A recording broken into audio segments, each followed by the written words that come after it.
Të nderuar përfaqësues të mediave, të nderuar qytetarë. Maqedonia e Veriut po bëhet shteti i parë në botë, ku gjykata kushtetuese shkel rendin kushtetues, del në kundërshtim me Kushtetutën si aktin më të lartë juridik në vend dhe në kundërshtim me vendimin që e ka sjellë vetë paraprakisht. E gjithë kjo po bëhet duke shkelur të drejtat dhe liritë elementare të qytetarëve, në këtë rast të shqiptarëve si bashkësia e dytë etnike më e madhe në vend. Vendimi i fundit për të refuzuar kërkesën për shqyrtimin e kushtetueshmërisë së vendimit të qeverisë për uljen e numrit të këshilltarëve në komunat shqiptare është antikushtetues, në kundërshtim me ligjin për vetqeverisje lokale Neni 34 dhe në kundërshtim me vendimin paraprak të kësaj gjykate, e cila vetë e kishte shpallur njëherë si antikushtetues vendimin e qeverisë për të fshirë mërgatën nga numri i përgjithshëm i popullsisë. Si pasojë e këtij vendimi, sot komunat e banuara me shqiptar do të kenë dukshëm më pak këshilltar se sa kanë pasur deri më tani.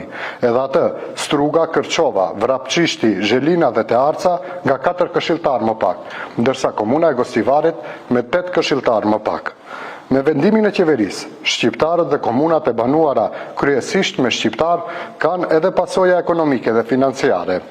Nga ndarja e kredisë hungareze, komunat shqiptare kanë humbur 8.4 milion euro, ndërsa nga shpërndarja e TVSH-s, ku njëri nga 3 kriteret është numri i popullsisë, komunat shqiptare humbin nga qindra mijëra deri në miliona euro për çdo muaj. Ku e ka burimin ky vendim dhe kjo fushat antishqiptare? Mos vallë, edhe ky është një projekt i botës serbe i ngjashëm me fushatën e Serbisë për pasivizimin e adresave në luginën e Preshevës. Dje u fshi diaspora shqiptare nga numri i përgjithshëm i popullsisë.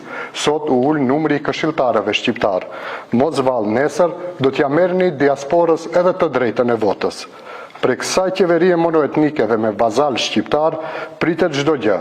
Por fjalën kryesore do ta kenë vetë shqiptarët, të cilët më 19 tetor do të vendosin nëse do të lejojnë këtë skenar apo do t'i japin fund një herë për gjithmonë. Ju falenderit.